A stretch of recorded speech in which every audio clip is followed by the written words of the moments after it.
President Obama delivering his final State of the Union speech last night, addressing the strength of the United States Armed Forces. Joining the conversation now is veterans advocate, talk show host Montel Williams. Montel, good to see you. Thanks for joining the conversation. Thanks so much for having me and starting with that clip. Yeah, I mean, I know you had a fairly negative response to the president's words regarding veterans recently. What's your take? Well, you hear that. We're the greatest fighting force in the world. Our soldiers do the best, yet we still are not giving them the support they need, period. I heard from Paul Rykoff last night, who is, IVIA chairman, and, he's the Iraq, Afghanistan Veterans Association. And he said what the president did last night was very clearly just kick all the military issues down the street, kick it to the next president. He didn't address the fact that we still have 22 soldiers a day committing suicide. He didn't address the fact that we still have delays. He didn't address the fact that everybody who's hawking, let's send 20,000 troops in, remember, none of them have ever sent their children. Those didn't wear uniforms. Just look at the guys that are sitting in Congress right now. 75% of them never served. They don't have a dog in this race, but they're going to send us off and other people off to do the same and not respect us when we're back here. I was a little angry about that. How do you think the generals that we just showed on TV feel about this whole situation? I think when they heard him say, we're giving you the most money, they were like, okay, yeah, thanks. But they're also saying, you right now, along with everyone else, is trying to figure out how to put more troops on the ground as quickly as you can. And when you do so, be prepared for what you're going to do when they come home. And I'm tired of hearing all these politicians talk, both sides, talking about what we need to do, but none of them wore a uniform. Yeah. And for us that did, it's really, to me, it's almost tantamount to just embarrassing, because look what happened. We had 10 soldiers kidnapped, I'll call them kidnapped, arrested last night. Yeah, had they not been let out, who was going to go get them? None of Congress's children, none of the guys who are talking right now. They're going to send over a couple soldiers, one or two of them get popped. When do they go see them at Walter Reed or Bethesda? They don't. Okay. I go down there, and they don't. It's extraordinary that Iran captured 10 sailors on the day of the State of the Union. Yes. It's almost like Iran is taunting us. I think it was a smack.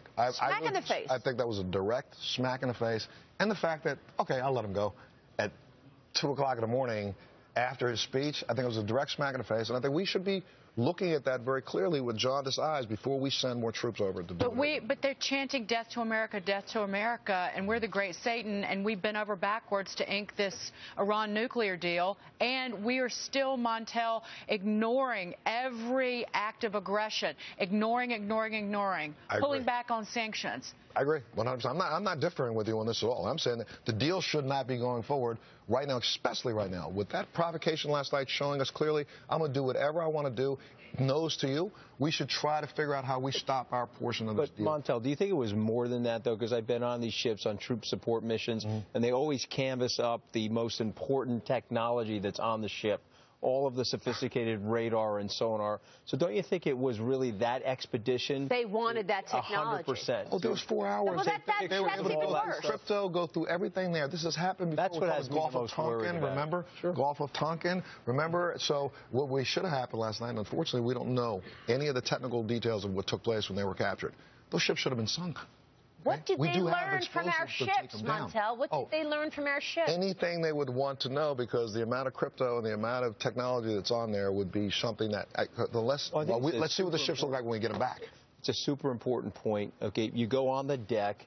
They cover up all of the sophisticated radar technology, all the sophisticated communications technology, even American citizen and not in the military. And so we have a lot of classified information on our ships and subs, our airplanes, all of which got in the hands of these guys for 3 or 4 hours. Yeah, and we lost contact with them, so we don't know what went on those ships. Correct. So I guess overall general consensus from most of the soldiers and people I'm listening to on the Twitterverse is that they were extremely angry with last night's speech. They would hope that this president would have said, I'm going to do the following before I leave, because it was very easy. All these executive orders that he's passing, he could have passed one that said, let's do X, Y, Z for the VA. And it could have been done, and it has not been done yet. So we can exercise the pen for those things that you might believe matter, but for me, it's those people who put the uniform on that protect this democracy that matter the most. Who's the best veterans candidate that you see in either party right now?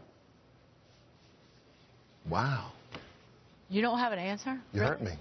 Really. I'm so sorry. It's not on the Democratic side, so let's flip to the Republican side. If I was going to pick one, it would be Kasich. Period. And I said this during a break. I'm so sorry. That's, to me, the only adult in the room. Yeah. But unfortunately, he's not getting any traction just because of personality and optics. And we also said something during a break, and that, you know, maybe it's those dark horses that have not announced yet. Even so many people are saying it's too late. I don't believe that. I think we live in a society right now that responds to the news and responds to celebrity and responds to what we cover. The right person steps up with the right amount of money. Yeah. You know what I'm talking about. Bloomberg. You're talking about he steps Bloomberg. up with the right amount of money. Tomorrow, this could be a whole nother race. Yeah.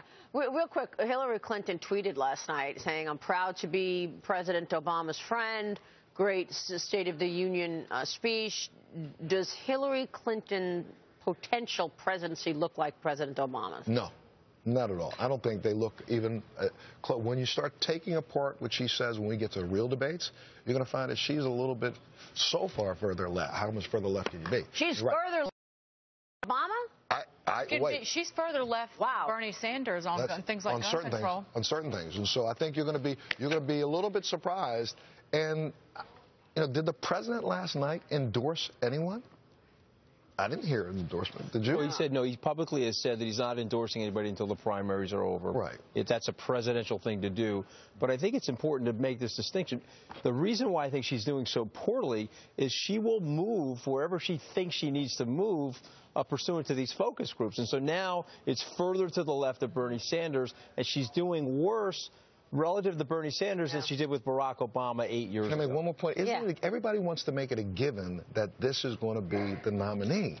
But I really want you to stop. Most people that I'm talking to, Democrats. I'm an independent. I have been an independent for 15 years.